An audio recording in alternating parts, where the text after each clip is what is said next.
दोस्तों, एक 26 साल की महिला, वैसे तो वो महिला विधवा थी, लेकिन अपने 4 साल के बच्चे के साथ वो एक रेलवे स्टेशन पर बैठ करके रो रही थी, क्योंकि उस महिला को दिल्ली जाना था।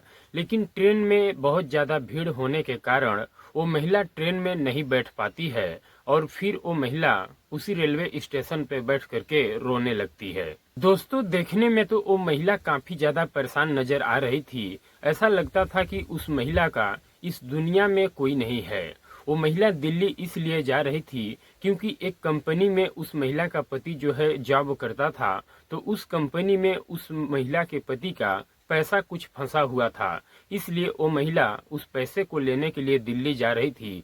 लेकिन उस महिला को ये भी मालूम नहीं था कि जो पैसा फंसा हुआ है वो पैसा मिलेगा या नहीं भी मिलेगा। तभी रेलवे स्टेशन पर बैठे हुए एक व्यक्ति का नजर उस महिला के ऊपर पड़ता है। तो दोस्तों, आइए जानते हैं क्या वो व्यक्ति उस महिला का मदद करता है या नहीं करता है। बहुत शानदार और भावुक कर देने वाली कहानी है। तो दोस्तों, आप लोग हमारे वीडियो में अंत तक बने रहें और आप सभी से वही छोटा सा रिक्वेस्ट की अभी तक आप लोग हमारे चैनल पर नए हैं और चैनल को सब्सक्राइब नहीं किए हैं तो प्लीज दोस्तों चैनल को सब्सक्राइब कर लें और वीडियो को लाइक शेयर कर दें, ताकि हमारा भी हौसला बढ़ता रहे। तो चलिए दोस्तों, शुरू करते हैं इस कहानी को और जानते हैं कि आखिरकार उस महिला के साथ क्या क्या हुआ। तो दोस्तों, ये शुरू होती है कहानी उत्तर प्रदेश के गोरखपुर रेलवे स्टेशन से। एक महिला जिसका नाम गीता होता है। गीता का उम्र अभी लगभग 26 साल होता है। भगवान ने गीता को बहुत ही खूबसूरत और फुर्सत से बनाया। बहुत ही अच्छे उसके नस्ल थे और देखने में गीता काफी ज्यादा खूब सुंदर थी। जो भी व्यक्ति देखता गीता को एक ही नजर में पसंद कर लेता था। दुर्भाग्य ये था कि जिस भगवान ने गीता को इतना खूब सुंदर बनाया था, उसी भगवान ने गीता को बहुत सारे दुख भी दिए और गीता के साथ एक गीता का 4 साल का बेटा भी है। लेकिन दुर्भाग्य ये है दोस्तों कि गीता अभी विधवा हो चुकी है। गीता दोपहर से ही रेलवे स्टेशन पर बैठी होती है दिल्ली जाने के लिए, लेकिन एक ट्रेन आती है जिसमें बहुत सारे भीड़ होते हैं, जिसके कारण गीता जो है ट्रेन में नहीं बैठ पाती है। और गीता के साथ एक बैग है जिसमें गीता कुछ अपने कपड़े और अपने बच्चे के कपड़े बैग में रखी हुई है और एक बोतल। इसके अलावा गीता उस बैग में कुछ भी नहीं रखी हुई है। लेकिन दोस्तों, इधर रेलवे स्टेशन पर बिक रहे कुछ चीजों को गीता का बेटा, उसका नाम गोलू होता है, वो लेने के लिए जिद करने लगता है। लेकिन गीता के पास पैसे नहीं होते हैं, जिसके वजह से गीता जो है अपने बच्चे को कुछ भी नहीं ले पाती है। दोस्तों, बच्चे तो बच्चे होते हैं, वो किसी भी चीज के लिए जिद कर लेते हैं, तो जब तक उस चीज को नहीं पा पाते तब तक वो रोते ही रहते हैं। इधर दोस्तों, गीता जब अपने बेटे से काफी ज्यादा परेशान हो जाती है तो वो अपने बेटे को अपने गोद में उठा करके आंचल में छुपा करके अपना दूध पिलाने लगती है। लेकिन दोस्तों, 4 साल के बच्चे का कहाँ दूध से पेट भरने वाला होता है। फिर दूध पीने के बाद भी जो गोलू होता है वो अपने माँ को इसी तरह से परेशान करता है, चीजों को लेने के लिए, खाने के लिए। इसी दौरान उस रेलवे स्टेशन पर बैठा हुआ एक व्यक्ति का नजर इन माँ बेटे के ऊपर पड़ जाता है और वो व्यक्ति समझ जाता है कि शायद ये माँ जो है काफी ज्यादा परेशान है, काफी ज्यादा मजबूर है, इसके पास पैसे नहीं हैं, इसलिए वो अपने बच्चे को 5 रुपए का सामान भी नहीं खरीद के दे पा रही है। इसलिए वो व्यक्ति उस महिला के पास आता है। उस व्यक्ति का नाम मनोज होता है। मनोज जो है दोस्तों एक पैकेट चिप्स लेता है और उस बच्चे गोलू को दे देता है। फिर गोलू जो है मनोज के पास ही खड़े होकर के उस चिप्स को खाने लगता है।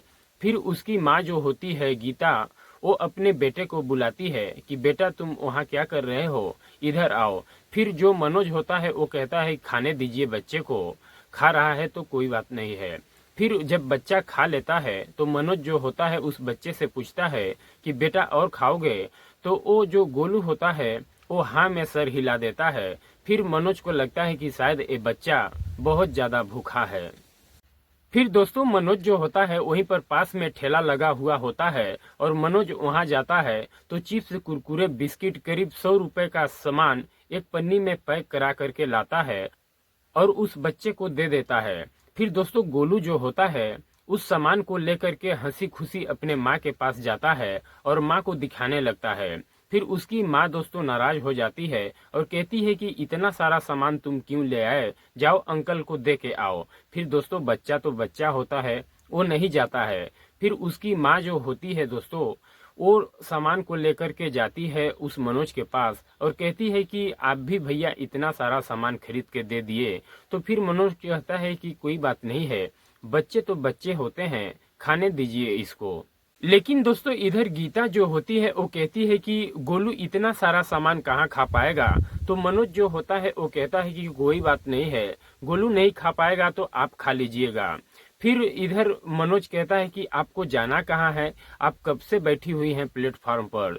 तो गीता कहती है कि मुझे दिल्ली जाना है। तो मनोज कहता है कि दिल्ली में कौन रहता है आपका। तो गीता कहती है कि रहता तो कोई नहीं है, ऐसे ही जाएंगे और एक दो दिन में हम लौट करके वापस आ जाएंगे, लेकिन किस ट्रेन से जाना है मुझे मालूम ही नहीं है। फिर दोस्तों गीता कहती है कि आपको कहाँ जाना है। तो मनोज कहता है कि मुझे भी दिल्ली जाना है, मेरा टिकट कंफर्म है, अभी वैशाली ट्रेन आ रही है, उसी में बैठ करके हम जाएंगे। तो फिर तो मनोज कहता है कि आप भी हमारे साथ चलिए, दिल्ली हम भी जा रहे हैं और दिल्ली आपको भी जाना है, तो हम दोनों वहीं पर जाकर के उतर जाएंगे। अब दोस्तों इसी दौरान मनोज और गोलू का काफी ज्यादा अच्छा दोस्ती हो जाता है और फिर इधर ट्रेन भी आ जाती है। फिर मनोज गोलू को अपने गोद में लेता है और गीता को कहता है कि आप पीछे पीछे आइए। फिर मनोज का थर्ड एसी 5B में टिकट होता है, वो गोलू को लेकर के एसी वाले डिब्बे में घुस जाता है। फिर पीछे पीछे गीता जाती है। जब डिब्बे में वो भी पहुंच जाती है तो वो कहती है कि ये तो बहुत ज्यादा ठंड है। दोस्तों मई का महीना होता है, इसलिए मनोज जो है एसी डब्बे का ही टिकट कटाया था।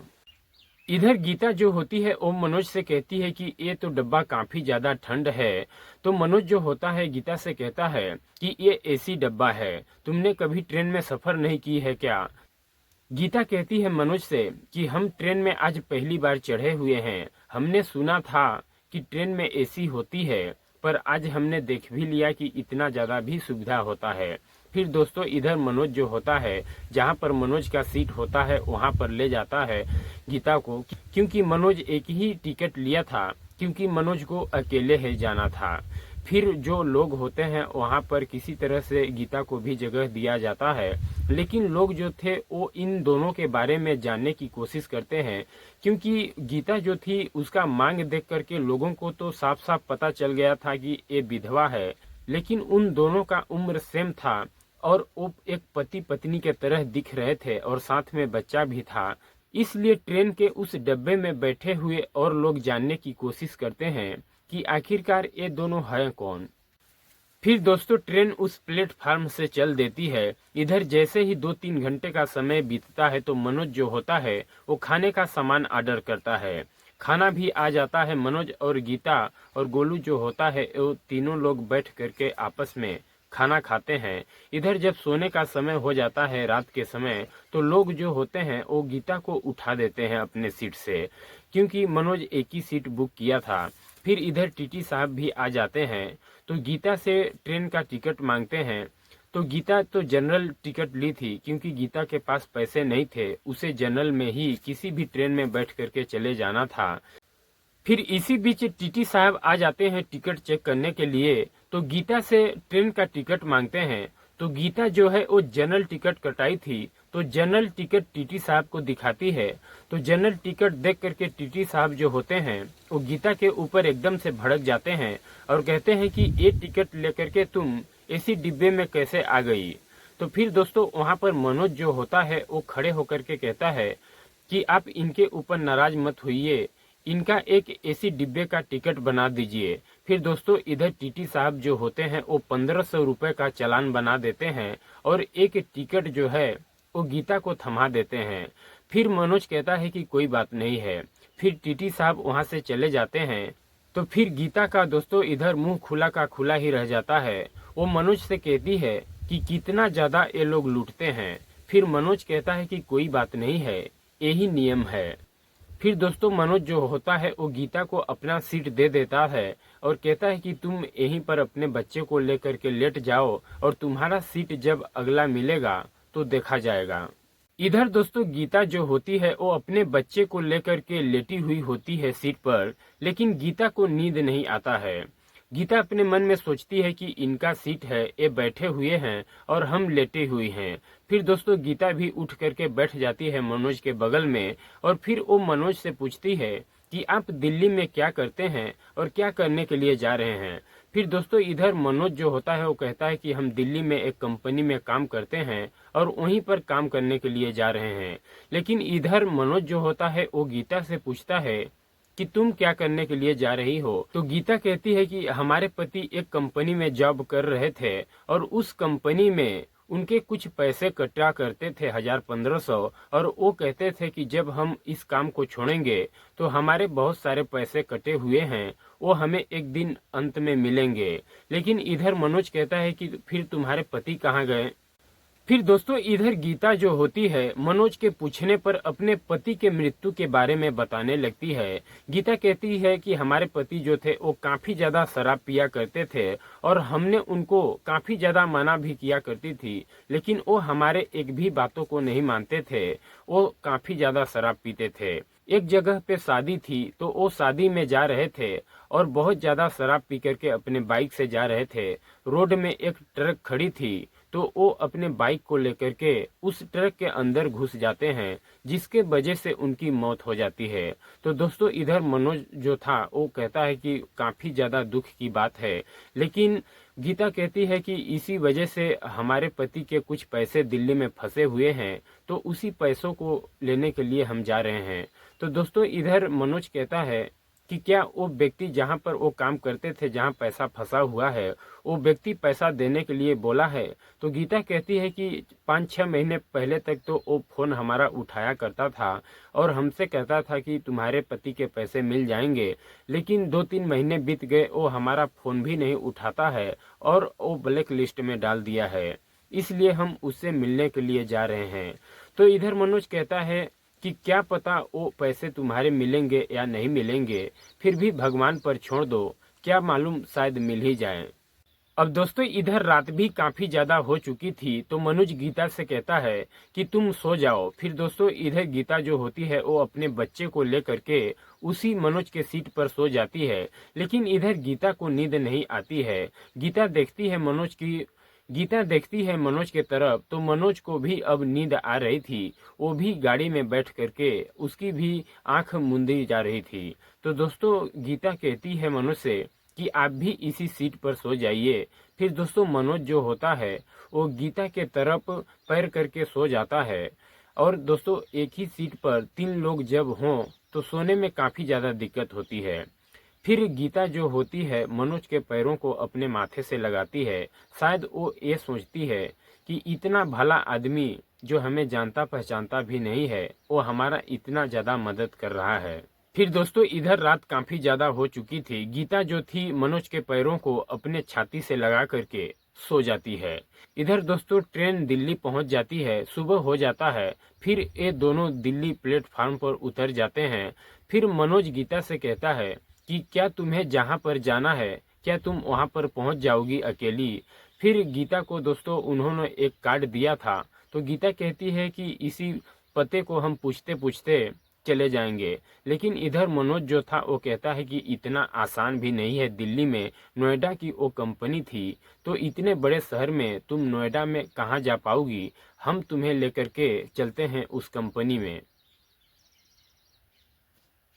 इसके बाद दोस्तों इधर गीता मनोज के इस तरह की बातों को सुन करके उसके आंखों में आंसू आ जाता है।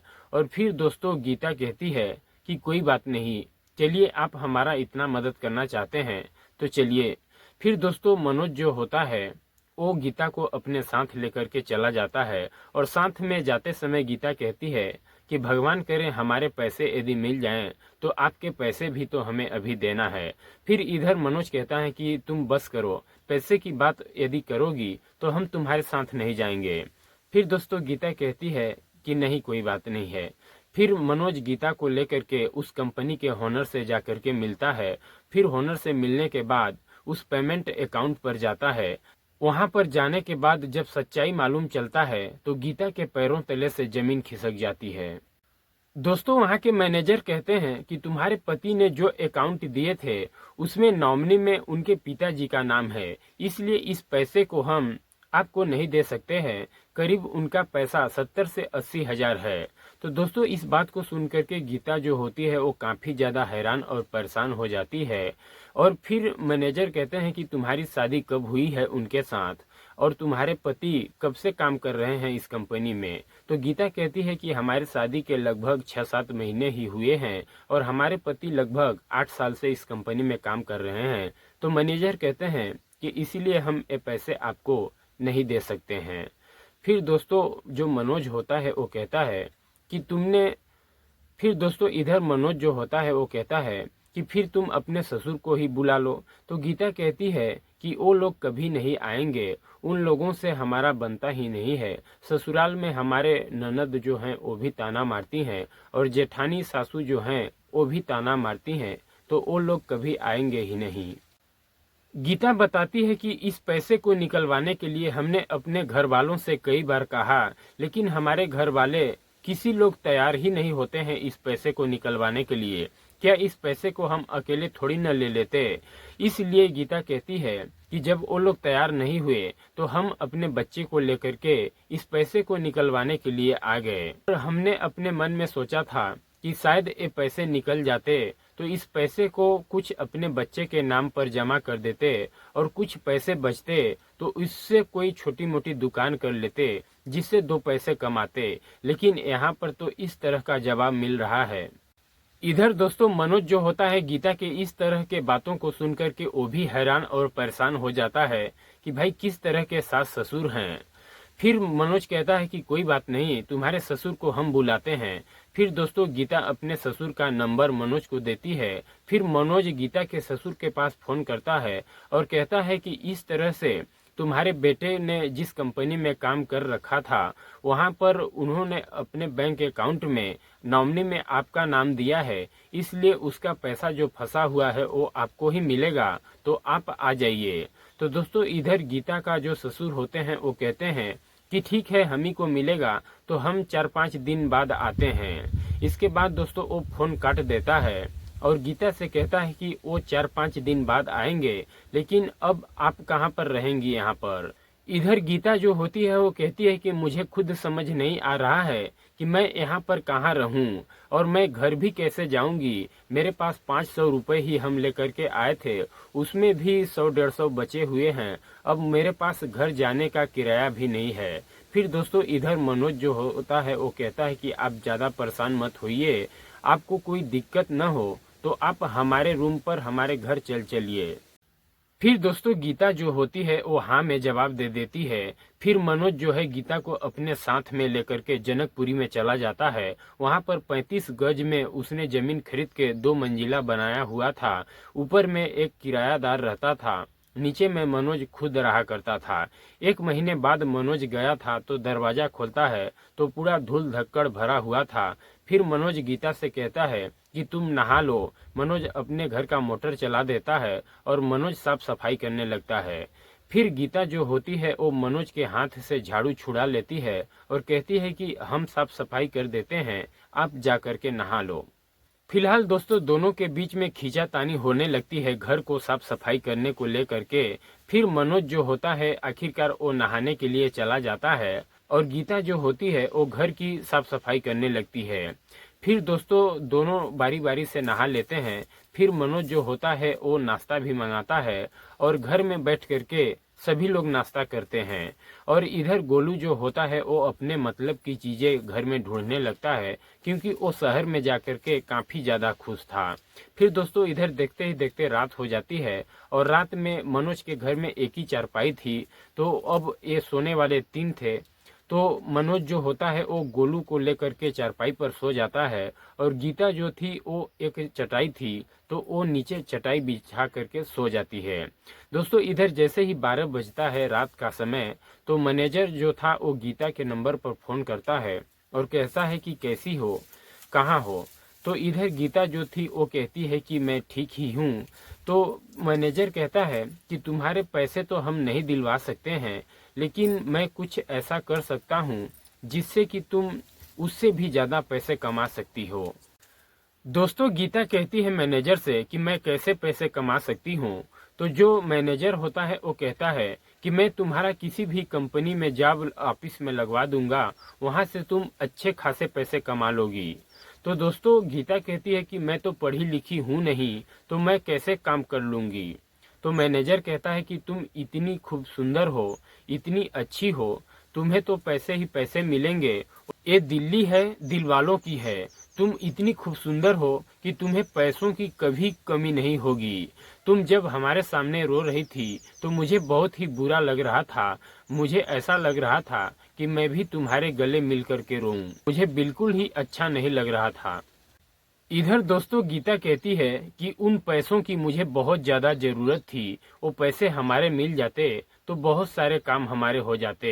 तो मैनेजर डिपार्टमेंट के लोग कहते हैं कि उस पैसे के पीछे तुम क्यों पड़ी हो, उससे भी ज़्यादा तुम पैसे कमा लोगी। कुछ तुम दिमाग लगाओ, कुछ हम दिमाग लगाते हैं। और वो तुम्हारे साथ जो बंदा आया था वो कौन था। तो दोस्तों, गीता कहती है कि वो अपने ही लोग थे और अच्छे थे। दोस्तों, मैनेजर गीता से फिर कहता है कि ऐसे ऐसे लोग दिल्ली में बहुत सारे लोग मिलते हैं, तुम ऐसे लोगों के पास मत पड़ना, नहीं तो तुम्हें बेच देंगे। दोस्तों, इधर गीता जो थी वो ओपन स्पीकर में बात कर रही थी। तो जो मैनेजर गीता से मनोज के बारे में उल्टा सीधा बोला था कि वो व्यक्ति आपको बेच देगा, उस बात को सुनकर के मनोज को काफी ज्यादा गुस्सा आ रहा था। फिर गीता कहती है कि ठीक है, बहुत ज्यादा रात हो चुकी है, हम आपसे कल बात करते हैं। फिर वो मैनेजर कहता है कि तुम्हें नींद आ रही है, रात की पड़ी है। हम जब से तुम्हें देखे हैं तो हम काफी ज्यादा बेचैन हैं और तुम्हारे परेशानी को सोच करके हम अपना परेशानी समझ रहे हैं। फिर दोस्तों, मनोज जो होता है मैनेजर के इस तरह के बात को सुन करके गीता के हाथ से मोबाइल ले लेता है और वो मैनेजर से बात करने लगता है और कहता है कि हम तुम्हारे जैसे नहीं हैं, तुम्हारे बात और तुम्हारे बेचैनी को हम समझ रहे हैं। इधर दोस्तों, ऑफिस के जो लोग होते हैं मनोज के इस तरह के बात को सुन करके वो फोन काट देते हैं। फिर गीता जो होती है वो रोने लगती है और वो कहती है कि मैं सब समझ रही हूँ, ये हमारे साथ क्या करना चाहते हैं। उन लोगों को हमारे बेटे की शक्ल नहीं दिखी, उनको हमारी ही शक्ल दिखी। फिर दोस्तों, अगले दिन का जब सुबह होता है तो मनोज जो होता है वो गीता के ससुर के पास फोन करता है और कहता है कि आप कब आ रहे हैं अंकल। तो गीता के जो ससुर होते हैं वो कहते हैं कि हम बस 3-4 दिन में आ ही रहे हैं। तो इधर गीता के ससुर को जब मालूम चल गया था कि हमारे बेटे ने नॉमिनी में हमारा ही नाम दिया है, उसके पैसे हम ही को मिल सकते हैं, फिर वो अपने बेटे को लेकर के आते हैं दिल्ली और सारे पैसे को लेकर के वो वापस चले जाते हैं। इधर गीता को मालूम ही नहीं चलता है। फिर अगले दिन जब मनोज गीता के ससुर के पास फोन करता है तो वो फिर से इसी तरह की बात को बताते हैं। लेकिन फिर मनोज जो होता है एक दिन कंपनी में ऑफिस में फोन करता है तो ऑफिस से सारा चीज पता चलता है। गीता के ससुर जो थे वो तो पैसे को लेकर के अगले दिन ही जा चुके हैं। इधर दोस्तों, ऑफिस के जो लोग होते हैं वो मनोज को भी 2-4 शब्द उल्टे सीधे सुना देते हैं कि तुम कौन होते हो पैसे लेने वाले और पूछने वाले। फिर दोस्तों फोन काट देते हैं। इधर फिर मनोज जो होता है गीता के ससुर के पास फोन करता है और कहता है कि आप लोग ऐसा कैसे कर दिए, पैसे भी ले गए और अपने बहू और नाती को भी दिल्ली में ही छोड़ गए। कम से कम इनको तो अपने साथ ले जाते, पैसे भले न देते। फिर दोस्तों, गीता के ससुर जो होते हैं वो कहते हैं कि कौन बहू और कौन पोता, हमारे पास बहुत बहू और बहुत पोते हैं, उन लोगों से हमने अपना नाता ही खत्म कर दिया है, उन लोगों को हम नहीं जानते हैं। इधर गीता के ससुर मनोज से कहते हैं कि आज के बाद तुम हमारे पास फोन मत करना, इन पैसों में से हम उन लोगों को एक फूटी कौड़ी भी नहीं देंगे। दोस्तों, इस तरह की बात जब मनोज सुनता है तो वो एकदम से सन्न रह जाता है और इधर गीता जो होती है वो काफी ज्यादा फुट फुट करके रोने लगती है और मनोज जो होता है गीता को काफी ज्यादा समझाता बुझाता है। लेकिन गीता जो होती है दोस्तों, वो मनोज के कंधे पर अपना सर रख करके काफी ज्यादा रोती है, जिससे मनोज का पूरा कपड़ा भीग जाता है। फिर दोस्तों, मनोज जो होता है गीता को संभालता है और गीता को रोते हुए देख करके गोलू जो होता है वो भी रोने लगता है। और फिर मनोज जो है कहता है कि तुम बिल्कुल चुप हो जाओ, देखो तुम्हारे वजह से गोलू भी रो रहा है। फिर दोस्तों किसी तरह से वो दोनों माँ बेटे चुप होते हैं और मनोज कहता है कि इस दुनिया में भगवान के सिवाय अपना कोई नहीं है। दोस्तों गीता मनोज से कहती है कि उस घर में हमारे बातों को सुनने वाला कोई नहीं है। जब हमारी शादी हुई थी तो हमारे पति भी हमारे साथ एक आध महीने ही अच्छे से बर्ताव किए थे। इसके बाद वो भी हमारे से लड़ाई झगड़ा करने लग गए थे और फिर वो दारू शराब पीते थे और इसके वजह से उनकी मृत्यु हो जाती है। और फिर दोस्तों इन सब बातों को कह के गीता जो है वो रोने लगती है और फिर उसकी तबीयत खराब हो जाती है।